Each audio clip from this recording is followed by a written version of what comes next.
Hi, Charles Moman here. One of the things I love about my Runaway camper is there's so little to take care of. The maintenance needs are quite low. I'm going to have Leon from the detail shop here at Runaway tell you about what you need to keep in mind to keep your Runaway in tip-top shape for years to come.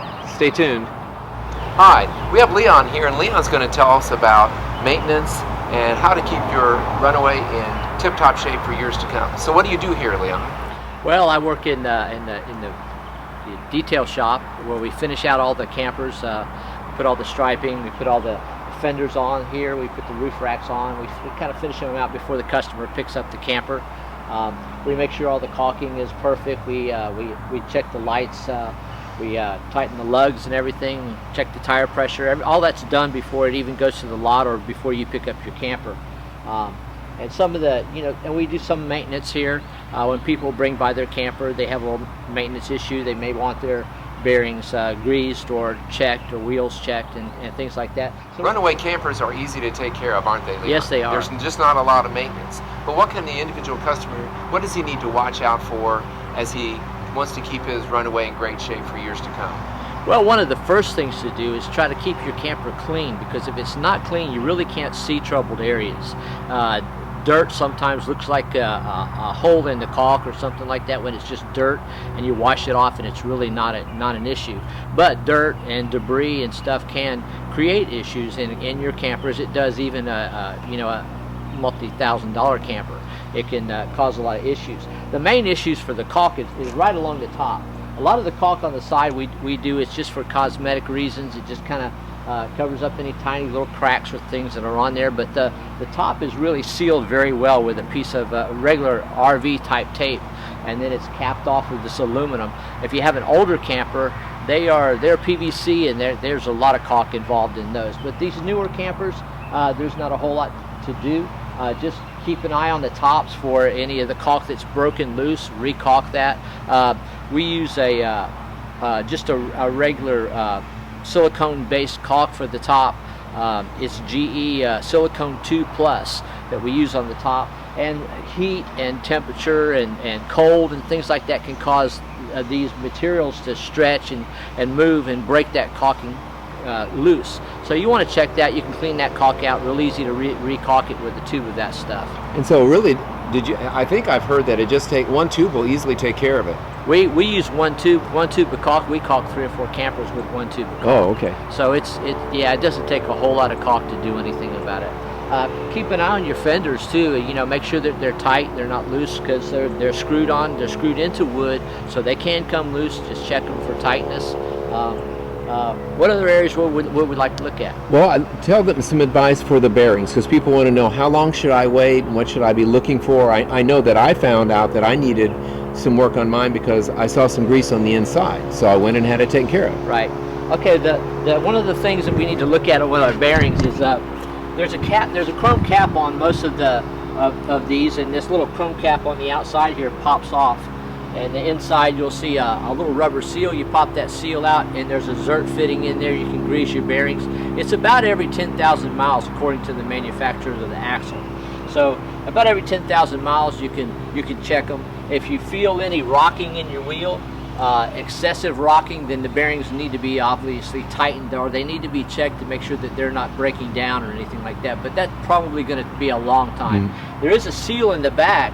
As Charles was saying, there's a seal in the back, and that seal can get debris in it and stuff, and it can cause a leak in that seal. Then grease will be on the back side of your wheel. You'll see that, and that's the the thing that tells you that seal is broken, and you need to do that, because all the grease will come out of that back seal, and you will have dry bearings, and you could damage an axle and the bearings.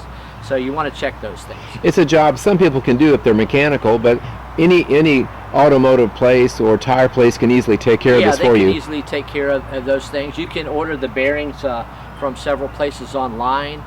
You can order the seals also. We have them here in stock also at the same time. So tell us about the air conditioner, because that can be a problem. That can be a problem. Some of our customers have brought their units in. They said the air conditioner doesn't work, and we have asked them if they run it with the cover on. Some of them very honestly said, yes, I ran it with the cover on. Usually if you run it with the cover on and you catch it, you can let it cool down, and there'll be no damage to the air conditioner. Our newer units, the air conditioner cover is real easy to take off. There's a warning label inside on the air conditioner that reminds you to remove the cover before you run the air conditioner. So all you have to do is just turn the little clips on the side and then pop those off on the newer units, and the air conditioner cover just slides off, and you can store this inside your camper. Another thing that happens with the air conditioner cover, a lot of people will order a new air conditioner cover because it just gets so dirty from grime and stuff, and I have found I've had customers come in with air conditioner covers that were really nasty, and just out of courtesy I cleaned the cover. And if you just use regular household bleach, spray it down with some household bleach and let it sit for a few minutes, rinse it off with water, it usually comes out looking like brand new. Well, great, thank you so much for that. We talked about the hubs and the air conditioning, and what about the tires? Because I know some people are concerned about that. Well, we use a regular standard grade trailer tire on our campers. They last a long time. We have campers that are out there that have been out there for years now, and they still haven't worn out the tires. Of course, over time, tires can get old and cracked, and they need to be replaced at that time. But these are the standard grade tires. Now, these are bias tires that we put on the campers. So like this small camper has 13-inch tires. Our Rouser actually has 13-inch tires because they're regular RV highway type tires. The ones that have mag wheels, those are usually radial tires. So they're a little bit different. People say that they ride a lot better. I haven't noticed a difference in either one. They look better because they're aluminum, but I don't think they ride much better. But there's not much maintenance on the 13-inch tires on the 4x8 campers. The tire pressure is about 35 psi. That's what we run them at. It's a little softer ride because you put a lot of pressure in them, you're going to have a harder ride. It's going to be bumpy, and as we know, some of the highways and byways we go down are rough terrain. Even just the regular asphalt roads are rough sometimes, and it makes a little bit softer ride. The 15-inch tires, we run those at about 40 psi, and same thing with those. It's just better ride if you just run them a little bit lower than the manufacturer stated on the tire itself. So I'm going to have Leon show you the way that he hooks these campers up, and I'll be showing a little more detail myself later on.